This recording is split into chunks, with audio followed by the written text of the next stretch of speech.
ये भी होता है दिल कमजोर, क्या माँ ड्यूरिंग प्रेगनेंसी उसका उसके कोई इफेक्ट होता है या क्या? इसमें जो है ना, एक तो बहुत सारी हमारी चीज़ें जो होती हैं genetics, environmental and multi factorial, जिसमें मौरूसी और फिर एनवायरनमेंट का रोल, और फिर मल्टी फैक्टोरियल मीन्स जिस तरह हाइपरटेंशन है, डायबिटीज़ है, इन सब चीज़ों में मल्टी फैक्टोरियल हम कहते हैं कि एक जगह से नहीं आता। डेफिनेटली फैमिली का भी होता है, फिर बाद में आपकी अपनी हैबिट्स, इन्वायरमेंट का भी उसमें रोल होता है। जिन बच्चों में दिल की कमज़ोरी के चांसेस ज़्यादा होते हैं उनमें यही होता है कि कोई इन्फेक्शन होता है या कुछ होता आता है जिसकी वजह से सडनली दिल कमज़ोर हो जाता है। फिर उसको वापस आने में, अपने नॉर्मल फंक्शन में आने में 60-70% आने में टाइम लगता है। तो हम 33% में डिवाइड करते हैं। 33% में वो नॉर्मल हो जाता है, 33% में वो वैसे ही रहता है, और 33% में अनफॉर्चुनेटली वो और ख़राब होता है और उनको फिर जाना पड़ता है कार्डियक ट्रांसप्लांट, जो कि अभी पाकिस्तान में अवेलेबल नहीं है, और ईस्ट एशिया में, इंडिया में है लेकिन पाकिस्तान में अभी अवेलेबल नहीं है, अनफॉर्चुनेट है।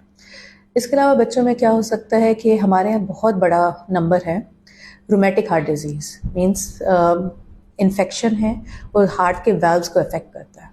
उसके बाद तो उन वाल्व्स को जो है बदलना पड़ता है आपको। आपने सुना होगा कि वाल्व लगाया गया है, जी जी फिर अब दवाइयों पे रखा गया है। हमारे यहाँ छोटे छोटे बच्चे जो बुक्स में, टेक्स्ट बुक में रखा हुआ है 10 साल में मतलब उनको ये इफेक्शन, मतलब इतना पहुंचने में लगता है, हमारे यहाँ 10 साल का बच्चे के साथ ये हो रहा होता है।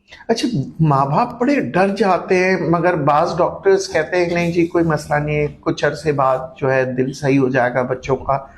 तो क्या प्रोसेस होता है ये? अच्छा, एक बात मैं आपको पहले बता दूं, जो कंजेनाइटल है, अब कहा जाता है कि it can never be normal. इस पे Danish studies and different studies हुई हैं। एक छोटा सा वीएसडी है, ऑलमोस्ट कहते हैं कि इट्स नेग्लिजिबल है, उसको बंद करने की भी ज़रूरत नहीं है क्योंकि वो दिल पे कोई इफेक्ट एज सच नहीं कर रहा। लेकिन उन्होंने, डैनिश ने एक बहुत अच्छी स्टडी मैंने पढ़ी थी, उन्होंने क्या किया कि उन्होंने 50 साल इनको फॉलो करके देखा, जिनको बंद किया, जिनके रहने दिए, और जो डेफिनेटली जिनको बंद किया उनमें बहुत बड़े होंगे जिस, तो उन्होंने ये देखा कि नॉर्मल से फिर कंपेयर भी किया उन्होंने। तो अगर छोटा सा भी सुराख है, 50 साल गुजर गए, उनमें चांसेस ऑफ कॉम्प्लिकेशन बढ़ जाती हैं।